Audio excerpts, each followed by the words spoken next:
سلام، من کیانوش شاملو، روانشناس بالینی از مؤسسه روان با شما هستم.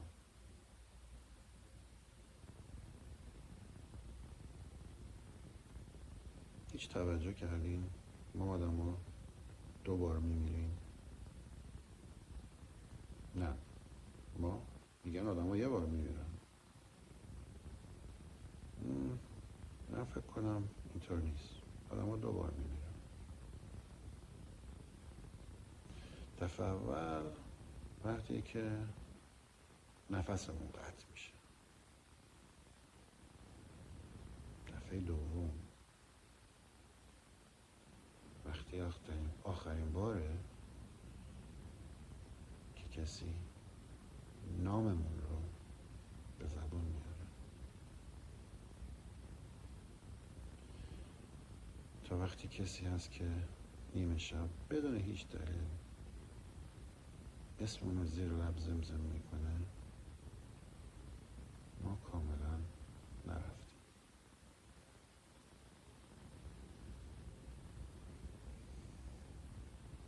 مرگ تاپیک جالبی نیست در بارش صحبت کردن. یکم سخته خیلی وقتا، چون که ما از مرگ میترسیم.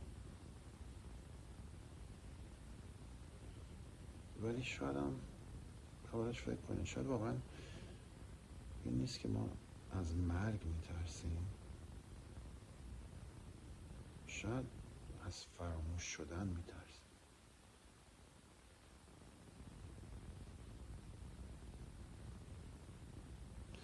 اینکه یه روزی شاید برسه و هیچ کس دیگه یادش نیاد ما چجوری میخندیدیم، چجوری گریه میکردیم،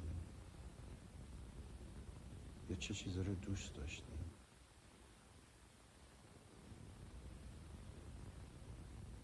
شاید هم به همین دلیله که وقتی یکی رو از دست میدیم یه جوری بی اختیار شروع میکنیم ازش تعریف کردن. میگیم یادت همیشه بارش کن، یادت یه بار چیکار کرد. ما فقط خاطره تعریف نمیکنیم، دوباره داریم اونو زنده میکنیم.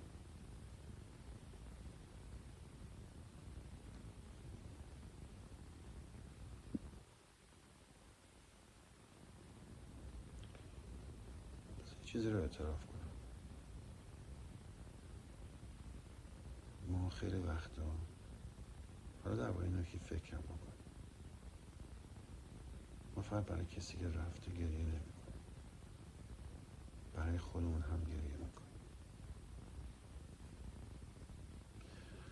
برای این خاطراتی که درباره خودمون بود ولی فقط کنار اون وجود داشت.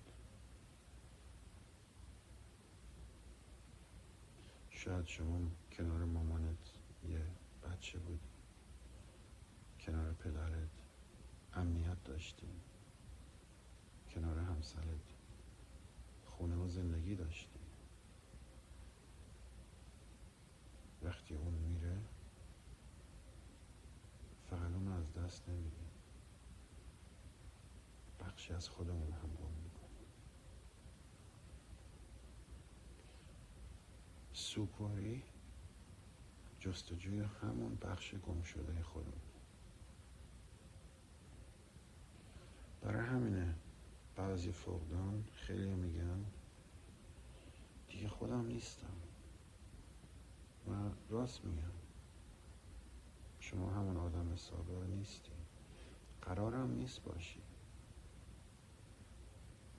رنج اگه ازش فرار نکنیم ما رو تغییر میده، نه همیشه بهتر، نه همیشه بدتر، فقط یکم عمیق‌تر ما رو تغییر میده.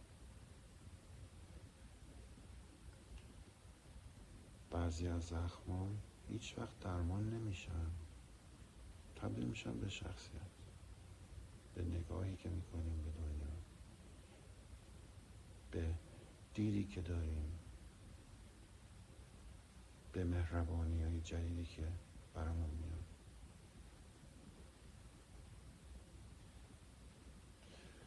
کسایی که سوگ عمیقی رو زندگی کردن جهان رو یه جور دیگه میبینن.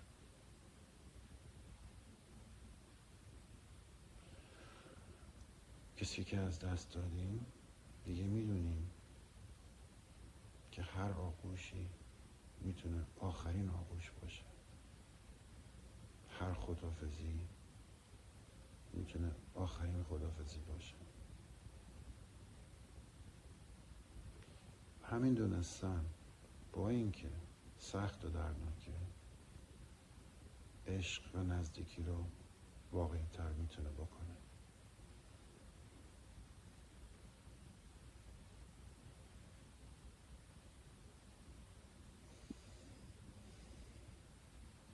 امشب اگه دلت برای کسی تنگ شده باهاش نجه، با دلت نجه، با احساساتت نجه. دلتنگی بیماری نیستش، هزینه دوست داشتن دیگه. چشماتو ببند، تصور کن روبرود نشسته، فقط هم لازم نیست چیزی بگی. یه لبخند بزن و آروم درد دل بگو. هنوز دنبالت میگردم، بعضی وقتا هنوز بعضی وقتا باهات حرف میزنم، اما کم کم یاد گرفتم که حضورت رو نه در کنار خودم بلکه درون خودم پیدا کنم.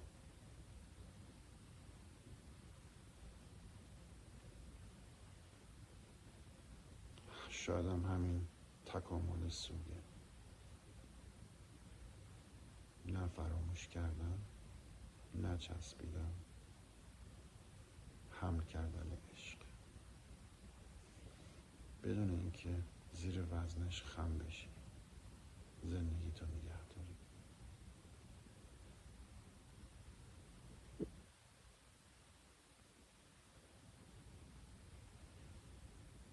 تا بعد.